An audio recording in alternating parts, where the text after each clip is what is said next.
इस दुनिया में जितने भी प्राणी हैं सभी कृष्ण ही हैं। एको अहम बहु श्यामा, सभी कृष्ण ही हैं। परंतु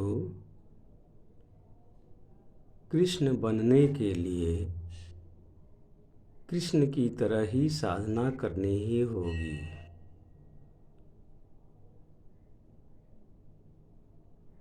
इस दुनिया में जितने भी प्राणी हैं सभी कृष्ण ही हैं और कृष्ण की तरह बनने के लिए कृष्ण की तरह ही साधना करनी ही होगी।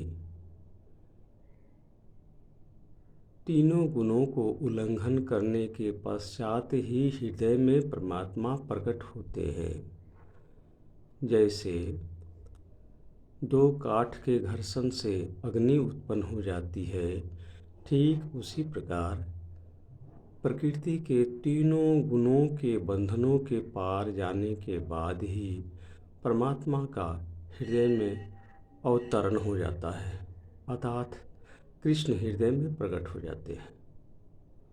तो तीनों गुणों को उल्लंघन करने के लिए ये तम गुण है नीचे वाला, फिर रजगुण है, फिर सतगुण है, उसके बाद गुणातीत है। तो तीनों गुण ही बंधन है, तीनों गुण ही बंधन है और इस बंधन का कारण ही है जीवात्मा का जन्म और मृत्यु का कारण। तो जन्म और मृत्यु और फिर पुनर्जन्म, जन्म मृत्यु पुनर्जन्म, ये क्रिया तब तक चलते रहेगी जब हम प्रकृति के तीनों गुणों में बंधे रहेंगे। इसलिए जप यज्ञ के द्वारा उपरामता को प्राप्त करना चाहिए मनुष्य को। जब क्या है, मन ही मन परमात्मा का जो गुरु मंत्र जो मिला है, जो इष्ट मंत्र मिला है, वह सेकेंड लेसन का भाव लेकर के जप करना चाहिए। सेकेंड लेसन क्या है? ब्राह्मी भाव, अर्थात जप भी ब्रह्म और जपने वाला भी ब्रह्म, यही हुआ निष्काम जप। तो जो निष्काम जप करते हैं वही परमात्मा को प्राप्त करते हैं। मन वचन कर्म मोरी गति, भजन करहि निष्काम, तिन्हीं के हृदय बसहु मैं, सदा करहूँ विश्राम।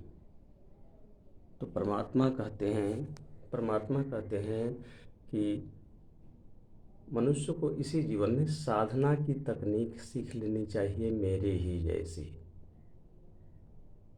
तो जो साधना की तकनीक आचार्य से अच्छी तरह से सीख लेते हैं वह इसी जीवन में अपने तीनों गुणों के बंधनों को त्याग कर परमात्मा को प्राप्त कर लेते हैं, अर्थात हृदय में परमात्मा प्रकट हो जाते हैं। यही है ईश्वर प्राप्ति अनुसंधान केंद्र के द्वारा